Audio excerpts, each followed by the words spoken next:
বিসমিল্লাহির রহমানির রহিম। তৌহিদি জনতা, সারা বিশ্বের মুসলিম, আপনারা হিজবুত তৌহিদ হিজবুত শয়তানের থেকে হেফাজত থাকবেন। হিজবুত শয়তান ইমান ধ্বংস করার জন্য সেই ফায়তারা করতেছে।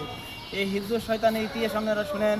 সেই ইসরায়েলের একটা কলেজের প্রফেসর ছিল, সেইখানে তক্র বিতক্রর মধ্যে একটা অনুষ্ঠান হইতো, প্রতিযোগিতা। আমাদের দেশে যেমন টকশো হয়, এরকম না, ওই দেশের একটা টকশোর মতন সেই প্রতিযোগিতা পাশ করার পরে এখন তা চিন্তা করলো কি করা যায়। ইসলাম নাম দিয়া ইসলামের ক্ষতি করব। তাহলে কি করা যায়? এর থেকে আসছে ইন্ডিয়ার থেকে আসছে বাংলাদেশে আইসা সেই এখন দেখেন ইসলামের নামে ইসলামকে কিভাবে ক্ষতি করার জন্য। মানুষ তো কোরআন হাদিসের জ্ঞান নাই। আপনারা কওমি ওলামা হজরতের সাথে সাথে থাকবেন। আমাদের আহালিয়ার মধ্যে জালাল হুজুর দামদারা কাতুম, এই আহালিয়া মসজিদের খতিব সাহেব, ওনার কথা মতন আপনারা চলবেন। এরপরে ওহিদুল আলম মুফতি ওহিদুল আলমের কথা মতন চলবেন, তাহলে ইমান হেফাজত করতে পারবেন।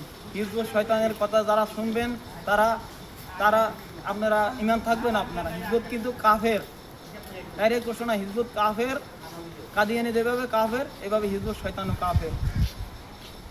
সদাকাল্লাহুল আলিয়্যুল আযীম।